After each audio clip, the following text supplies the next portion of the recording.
বন্ধুরা, প্রচন্ড গরমের মধ্যেও আমি কাঠের জালে রান্না করছি, কারণ মোদিজি বলেছিল গ্যাসটাকে বাঁচাতে। আর আমি সাইকেলে করে অফিস যাচ্ছি পেট্রোল বাঁচানোর জন্য। বউকে বলেছি 1 বছর কোনো সোনা কিনে দেবো না, বউ তাতেই রাজি। আর আপনারা বলছেন আমাদের মানা করে মোদিজি যাচ্ছে বিদেশ ভ্রমণে।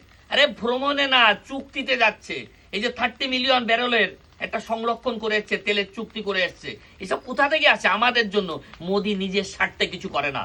আর আমি মোদিজিকে হাত জোর করে রিকোয়েস্ট করতে চাই, আপনি কিন্তু আপনার যে সুরক্ষা, যে এসপিজি কমান্ডো, একটাও কম করবেন না। কারণ আমরা আপনার স্বার্থে তেল বাঁচাবো, গ্যাস বাঁচাবো, সোনা কিনবো না, কিন্তু আপনার জীবনের নিরাপত্তা আমরা চাই।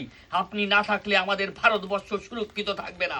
বিদেশের প্রতিটা মানুষকে জিজ্ঞাসা করতে পারেন এই পৃথিবীতে সব থেকে সুরক্ষিত স্থান বা সুরক্ষিত দেশ কোনটি, সেটা আমাদের মহান ভারতবর্ষ ছাড়া তারা কোনো উত্তর দিতে পারবে না।